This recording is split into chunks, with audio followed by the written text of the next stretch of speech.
और एक हिंदुस्तान के जो प्रतिनिधि कवि यहाँ बैठे हैं उनको भी नमन करता हूँ। ये सारे मुझे बहुत बड़ा बड़ा बता रहे थे, ऐसा कुछ नहीं है। हम सभी साहित्य के और कविता की कक्षा के छात्र हैं। बस अंतर ये है कि मैं थोड़ी सी बड़ी कक्षा का छात्र हूँ, ये थोड़ी सी छोटी कक्षा के छात्र हैं, लेकिन हैं हम सभी सीखने वाले, एक दूसरे से सीखते हैं। बहुत सारे रंग हुए, मैं बहुत कंफ्यूज हो गया हूँ कि मैं क्या सुनाऊँ।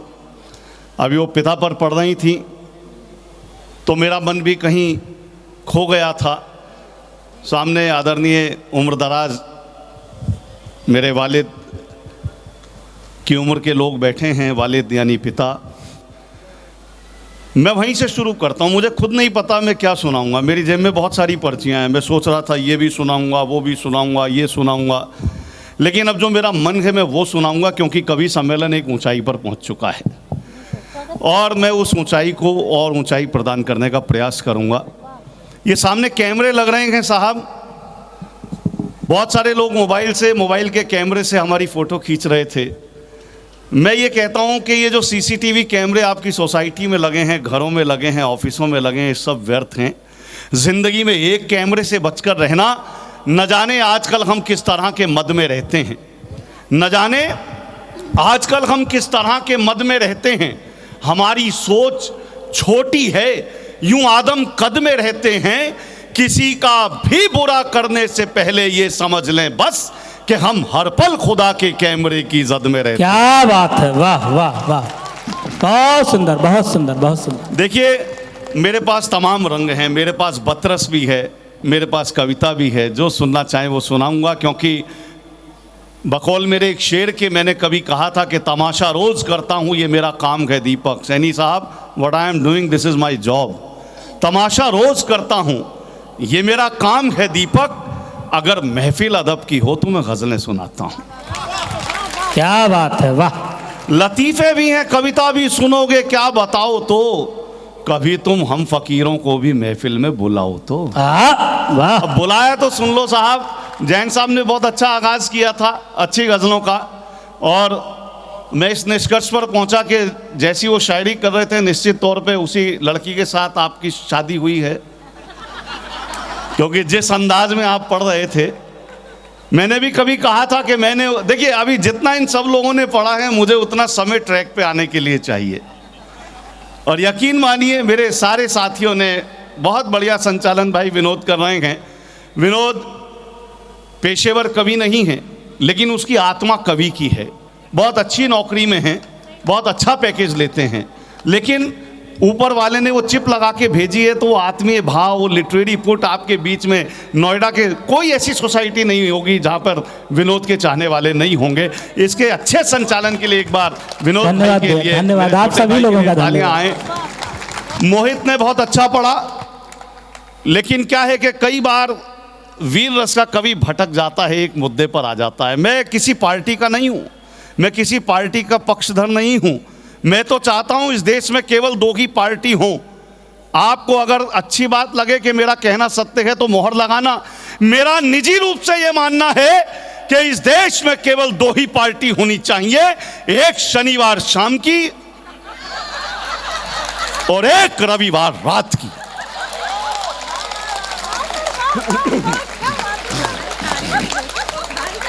बहुत अच्छा पिता पर पड़ गई। देखिए जब पिता नहीं होता तो बहुत सारी चीज़ें झेलनी पड़ती हैं। मैं कैसे कहूँ कि रुलाया नहीं है। मैं सारे रंग दूंगा आपको। कहीं बतरस में कविता हो जाए, कविता में बतरस हो जाए, मुस्कुराहट आ जाए, पोइट्री हो जाए, तो ये मान के चलना आज आपकी सोसाइटी के लिए जितने भी पदाधिकारियों ने यहाँ पर ये संगत जुटाई है, ये महफिल जुटाई है, यकीन मानिएगा ये वो महनीय कवि हैं साहब जो मानदेय लेकर जाते हैं। केवल आपके पदाधिकारियों की मोहब्बत में आज मार्ग व्यय पर आए हैं।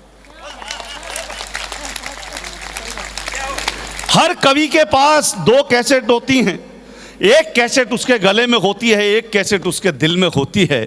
जब हम गले की कैसेट बजा लेते हैं तो हमें ये लगता है कि हमारी पेमेंट जस्टिफाई हो गई, पक्की हो गई। लेकिन जब आप जैसे सुधी श्रोता जो 6:30 बजे से यहाँ पर कविता के अनुष्ठान के लिए बैठे हों, तो हमें लगता है यार ये तो इस कैसेट सुनने के भी हकदार हैं, इन्हें ये भी सुनाई जाए। मैं कैसे कहूं कि रुलाया नहीं है, अभी मैं तय कर नहीं पा रहा हूं कि मुझे सुनाना क्या है, क्योंकि बार बार हास्य कवि की बात की। ये सत्य बात है, मैं अभी 2022 में अमेरिका था, 20 शहरों में 20 कवि सम्मेलन थे। अपन भारतीय आदमी है पंडित जी, आप तो जानते हो, अपन तो खाली बस में कोई आदमी बैठा हो तो उससे जान पहचान निकालने, कहाँ रहता है, नोएडा, कहाँ का, चित्रकूट का पंडित है, अरे मैं भी फलाना पंडित हूँ। अपन तो यात्रा में ऐसे ही निकाल लेते हैं। मैं शिकागो में एक बस में बैठ गया, पढ़े लिखे लोग बैठे हैं यहाँ पे सारे, पता चले कि आईटी वाले ज्यादा हैं। ज्यादा है ना आईटी वाले, ये आईटी वाले सबसे झूठे होते हैं। ये बंद फोन को भी कान में लगा के ऐसे बता रहे होते हैं जैसे मैं वर्क फ्रॉम होम कर रहा हूं। अच्छा, इनका इतना डेप्थ में घुस जाते हैं अपने, अरे काम में घुसो पर इतने मत घुसो कि तुम्हारी जान चली जाए। मेरा एक दोस्त, वो बेचारा 12वीं मंजिल से गिर गया, आईटी प्रोफेशनल था, उसकी मौत हो गई। मौत हुई तो बाद में कारण पता चला, काम में बहुत डूबा रहता था। कैसे डूबा रहता था वो, जैसे ही उसका पैर फिसला 12वीं मंजिल से, तो नीचे गिरते गिरते उसने किसी से नहीं कहा कि मेरी मदद कराओ, सेव मी, मुझे बचाओ। वो केवल एक ही बात बोलता रहा, F1 F1 F1। अब वो F1 की का टेक्निकल मतलब होता है हेल्प, आम आदमी की भाषा में कैसे आए। तो यार जुड़ना है तो आम आदमी से जुड़ो। देखो अभी बतरस है, बतरस है, सच बता रहा हूं, बतरस सुन लो, सुनने लायक हो जाओगे। क्योंकि बहुत सारे लोग कहते हैं अरे आप करते क्या हो साहब, 20-25 मिनट आधा घंटा गाल बजाते हो, पैसे ले आते हो। तब बताना पड़ता है हुजूर, गालियां ठोकर और ताने क्या नहीं खाना पड़ा, गालियां ठोकर और ताने क्या नहीं खाना पड़ा, तब कहीं जाकर हमारे पेट में दाना पड़ा। बहुत बढ़िया, वाह। गालियां ठोकर और ताने क्या नहीं खाना पड़ा, तब कहीं जाकर हमारे पेट में दाना पड़ा। आप मेरी रूह को महसूस ही कब कर सके, आपकी खातिर मुझे ये जिस्म महकाना पड़ा। बहुत बढ़िया, बहुत बढ़िया, शानदार। आदरणीय ने बहुत बढ़िया गीत पढ़ा, मुझे याद आ गया, मैं शायद अपनी पीढ़ी का एकमात्र वो खुशकिस्मत कवि हूँ मित्रों।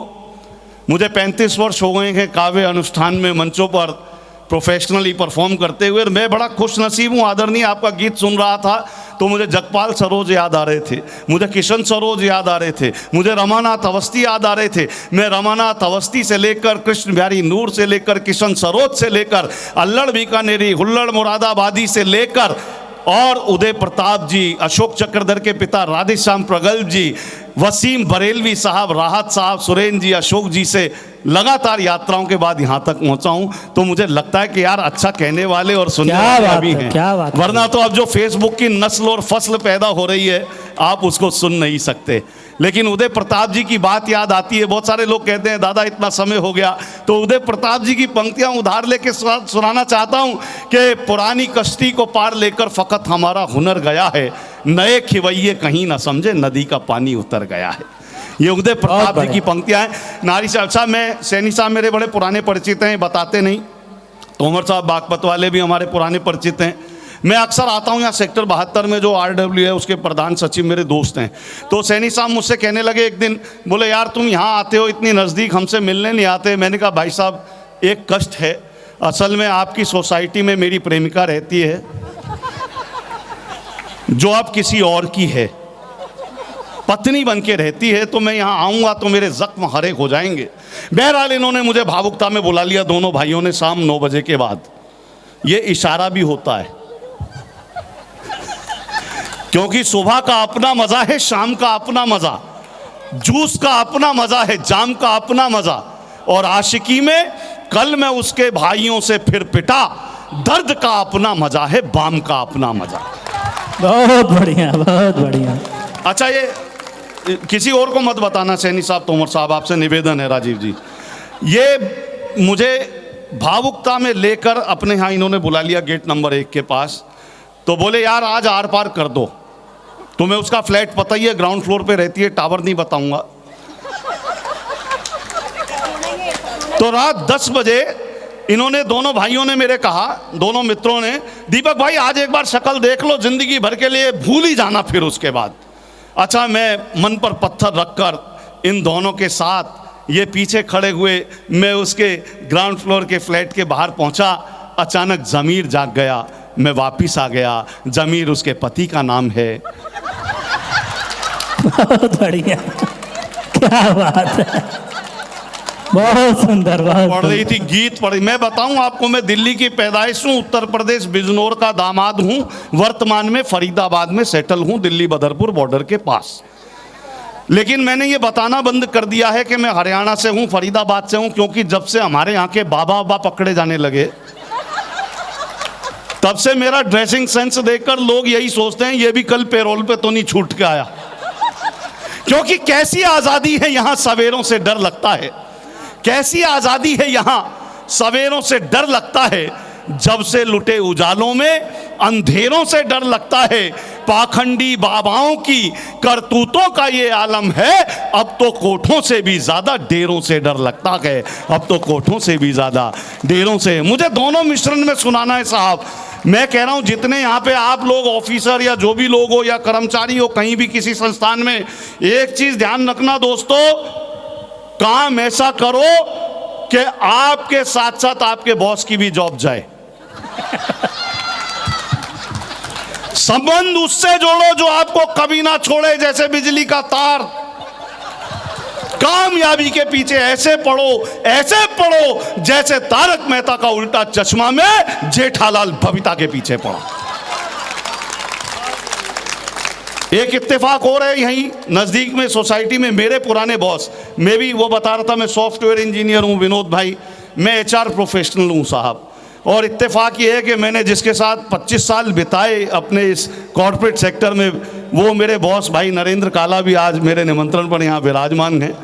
बॉस हमारे 63 साल के हैं, कोई उम्र देख के नहीं बता सकता, इतने जॉली नेचर के। मैंने इनसे परसों पूछ लिया, मैंने कहा बॉस एक चीज़ बताओ, आपकी खूबसूरती देखकर कोई महिला यदि आपके प्रति आकर्षित होकर आपको फ्लाइंग किस करती है तो कैसा लगता है? बोले नफरत करता हूं मैं ऐसी आलसी महिलाओं से। बहुत बढ़िया, बहुत बढ़िया, बहुत बढ़िया। ये वही बॉस तो नहीं है जिनकी नौकरी आपके चक्कर में गई है। देखो मैं बता रहा, देखो ये बतरस है, ये बतरस इसलिए इन्होंने इतने रंग आपके बीच में क्रिएट कर दिए। पाने के लिए जगह बनानी पड़ेगी, तलाशनी पड़ेगी, मैं वो प्रयास कर रहा हूँ। लेकिन आइए इस बतरस के हवाले से, कई बार क्या होता है हम लोग इतने सहज हो जाते हैं सैनी साहब, इतने सहज हो जाते हैं कि लोग हमें हल्के में लेने लगते हैं। तब कहीं हमें बाबूजी कड़वा भी लिखना पड़ता है। कड़वा क्या लिखना पड़ता है कि मैंने उससे हंसकर थोड़ी बातें क्या कर ली, मैंने उससे हंसकर थोड़ी पोइट्री ले जाना मेरे से बस आप, और बतरस हंसी ले जाना बड़ा मुश्किल काम है कि मैंने उससे हंसकर थोड़ी बातें क्या कर ली, उसने हल्केपन में मुझको ऐसा वैसा समझ लिया। मैंने उससे हंसकर थोड़ी बातें क्या कर ली, उसने हल्केपन में मुझको ऐसा वैसा समझ लिया। झूठा, दंभी, कुटिल, कमीना, बेगैरत, जाने क्या क्या, लगता है उसने मुझको भी अपने जैसा समझ लिया। अमेरिका की बात बता रहा था साहब, देखो पढ़े लिखे लोग बैठे हैं, वो मेरे को बड़ा पीड़ा होती है यार। 26 माले पे रह रहे हो, ये अलीगढ़ वाले, हमारा संजीव चौहान भी सुन रहा है भाई। अभी हम बात कर रहे थे जब आए, मैंने कहा यार बताओ हम कितने अजीब लोग हैं। गांव देहात छोड़ के रोजी रोटी के चक्कर में शहर में आए, लेकिन कमाने के बाद ऐसी आबो हवा यहाँ की लगी, यहीं के हो गए। अब 200 किलोमीटर दूर गजरोला में जाके फार्म हाउस ले रहे हैं। कैसे लोग हैं साहब हम। मेरे बड़े भाई सूरज राय, सूरज बहुत बड़े कवि जबलपुर के, उन्होंने कहीं कहा कि होठों पर मुस्कान दिलों में लिए खाई बैठे हैं, करके पहले से ही हिसाब पाई बैठे हैं। आज करने वाले हैं वसीयत बाबूजी दौलत की, आज पहली बार इकट्ठे 4 भाई बैठे। अच्छी पंक्तियां पहुंचनी चाहिए, चाहे किसी की भी हो। हमने भी अगर कुछ अच्छा कहा होगा तो आप जैसे सुधी श्रोता उन अच्छी पंक्तियों को हमारे बाद भी रखेंगे। बेटियों की बात हो रही थी, नारी शक्ति की बात हो रही थी। मैं आपको बताऊं कि आकाश की ऊंचाई हो या सागर की गहराई, महिलाएं सफलता के झंडे चारों ओर गाड़ाई। सफलता की राहों पर कई पुरुष रह गए अभागे, महिलाएं निकल गई आगे, कई तो इतनी आगे निकल गई भाई आज तक लौट के घर ही नहीं आई। बहुत बढ़िया। इतनी भी तरक्की कर लेना। वो पुरानी फिल्में देखी होंगी माता जी आपने भी। अच्छा मैं तो ये कहता हूं साहब, सच बता रहा हूं, माँ के जब भी सोने जाओ, विनोद जब भी सोने जाओ तो माँ के पैर छू कर जाओ, मोक्ष मिलेगा। ये बात अलग है वो माँ आपकी है या आपके बच्चों की। बहुत बढ़िया, बहुत बढ़िया। कह रहे थे बेटी बेटी बेटी बचाओ बेटी। ना। मैं बेटियों से बहुत प्यार करता हूँ भैया अनुभव वाले 2-4 टिप्स और दीजिए। बाबूजी। मैं बेटियों से बहुत प्यार करता हूँ और यकीन मानना ये सारी ऑडियंस, मैं सबसे ज्यादा प्यार मोहित अपने ससुर की बेटी से करता हूँ और उससे भी ज्यादा प्यार अपने ससुर की दूसरी वाली बेटी से करता हूँ। लेकिन साहब बेटी माँ पिता सबका संदर्भ आया तो मुझे अपने कहे हुए 4 मिसरे जैन साहब याद आ गए। जब अपने दम उड़ा परिंदा तब वो समझा पर का मतलब। जब अपने दम उड़ा परिंदा तब वो समझा पर का मतलब। घर लौटा जब थका सफर से तब समझा वो घर का मतलब। और सर से साया उठा पिता का, मुझ पे खुला शजर कहते हैं पेड़ को कि सर से साया उठा पिता का, मुझ पे खुला शजर का मतलब। और बिटिया बड़ी हुई तो जाना मैं अनजाने डर का मतलब। मैं अनजाने डर का मतलब। वाह वाह। पुराने लोग बड़े दूरदर्शी विचारधारा कहते हैं। अम्मा जी आप तो जानती होंगी। शुक्रिया शुक्रिया शुक्रिया। बहुत सुंदर, बहुत सुंदर। माता जी पुराने लोग कितने बुजुर्ग, पुराने पीढ़ी के कितने समझदार थे। आपने पुरानी फिल्मों में देखा सुना हो, बताया करते थे कि लड़कियों को नारियों को ज़्यादा शिक्षित मत करो। वो जानते थे कि नारी शक्ति अधिक पढ़ लिख गई, एजुकेटेड हो गई तो कलयुग में इसका दुष्परिणाम देखने को मिल सकता है। हुआ क्या, पिछले दिनों में अपने दोस्त की शादी में गया, शादी अटेंड की, अगले दिन दुल्हन को विदा करके लाना था। जैसे ही विदा करके लाने लगे तो दुल्हन रोने लगी तो देखकर मेरा दोस्त इमोशनल भावुक होकर दूल्हा वो भी रोने लगा। मैंने कहा तू क्यों रो रहा है? बोले ये क्यों रो रही है? मैंने कहा इसकी तो शादी हुई है। बोला वो तो मेरी भी हुई है। मैंने कहा ये तो अपने माँ बाप भाई बहन को छोड़कर जाएगी। बोला जाकर मेरे भी तो छुड़वाएगी। ये परिवर्तन क्यों आया हुजूर? ये परिवर्तन इसलिए आया, हमें करना क्या था, हमने किया क्या? हमें लोगों से रिश्ता बनाना था, चीज़ों को इस्तेमाल करना था। हम चीज़ों से रिश्ता बनाने लगे, लोगों को इस्तेमाल करने लगे, बस इसलिए परिवर्तन आया। पर आइए, वो अमेरिका की बात रह गई। मैंने बताया ना पर्चियाँ बहुत सारी हैं जेब में, लेकिन वो सेकंड माइंड बता रहा है मुझे क्या पढ़ना है। सच बता रहा हूँ अम्मा जी, मैं भी शादीशुदा हूँ। आप ऐसे प्रोग्राम होते हैं, विनोद को पता है, मैं तभी हंसता मुस्कुराता हूँ, वरना घर में मेरी भी वही स्थिति है जो सामने बाबूजी की है। बहुत सारे हैं, अब जिसकी है वो अपने आप समझ ले। मैं तो सच बता रहा हूँ। अच्छा ये भाषा में वो पड़ गया हमारा छोटा भाई ब्रिज में, भाषा नहीं छोड़नी चाहिए। वो हमारे यहाँ हरियाणा में पति पत्नी लड़ते भी हैं ना साहब, उसका भी काफ़ी आनंद आता है। वो रोहतक में पति पत्नी की लड़ाई हो गई। अब वो अपनी भाषा का सौंदर्य होता है अलग अलग। वो पति पत्नी की लड़ाई हो गई, बहस होने लगी हरियाणा में। तो पति ने अपनी पत्नी से कहा तू मने कुत्ता समझ रही है के? बोली कुत्ता नहीं समझ रही, परी भौंकना बंद कर दे। बहुत बढ़िया, बहुत। अरे मैं तो खुद अपनी पत्नी के साथ सो रहा था, रात के अचानक 2:30 बजे दोनों को आंखें खुल गई, जोर जोर से दरवाजा खटखटाने की आवाज़ आई। तो पत्नी ने कहा जाओ देखो कौन है। मैं सोसाइटी में अपनी आया, देखा सोसाइटी के RWA के प्रधान सचिव वचिव आए हुए थे। मैंने कहा यार सोने दो, रात के 2:30 बज रहे हैं, नींद आ रही है, काहे हल्ला कर रहे हो? बोले दीपक जी कवि जी थोड़ा अलर्ट रहना, सूचना ये मिली है कि सोसाइटी के पानी के टैंक में किसी ने जहर मिला दिया है। मैंने उनकी बात सुनी, वापिस आया, पत्नी ने पूछा कौन था, मैंने कहा कुछ नहीं, शराब पी के बेवड़े हल्ला कर रहे हैं, तू तो पानी पी के चुपचाप सो जा। ये वही हंस रहे हैं जिनकी मंशा वही है। तो साहब मैं भाऊजी शिकागो में बैठ गया। अच्छा बाबा हमारे यहीं नहीं होते, बाबा वहां भी चमत्कारी बाबा वहां भी होते हैं। वो मैं बैठा जैसी बस में, मेरे साथ वाली सीट में जो बाबा जी बैठे थे वो चमत्कारी बाबा थे, माता जी चमत्कारी बाबा। उनको मेरे मुंह से स्मेल आई। सैनी साहब फिर इशारा कर रहा हूं, इंतजाम होना चाहिए, जरूरी है, कभी जभी खुलता है। अब तो नवरात्रे भी निपट गए। तो साहब उन्हें, मेरे साथ में जो बाबा जी बैठे थे विनोद, उनको मेरे मुंह से कुछ स्मेल सी आई, भपका सा आया एल्कोहल का। अब भाई विदेश गया हूं तो कुछ तो करूंगा ना भाई, दिन रात का अंतर होता है, पूरा जेट लैगिंग का शेड्यूल बिगड़ जाता सोने जागने का। अरे आप पी रहे हैं, आप पीजिए, सफाई कह दे रहे हैं। नहीं नहीं, देखो हम जो पीते हैं ना विनोद, वो इनमें से कोई भी तुर्रम खान नहीं पी सकता, कोई बात नहीं, क्योंकि भले ही मद में रहते हैं, हाँ हाँ, मगर हम हद में रहते हैं। बहुत बढ़िया। भले ही मद में रहते हैं मगर हम हद में रहते हैं। परिंदे आसमां पर भी जमी की जद में रहते हैं, हमारी उनसे बनती है जो अपने कद में रहते हैं, उन्हें जनता से क्या मतलब, वो जो संसद में। बहुत बढ़िया, बहुत बढ़िया, बहुत बढ़िया भैया। तो अमेरिका में क्या हुआ? अमेरिका भी आएगा यार, तू पहले छूटने तो दे, लोकल से ही नहीं निकलने दे रहा।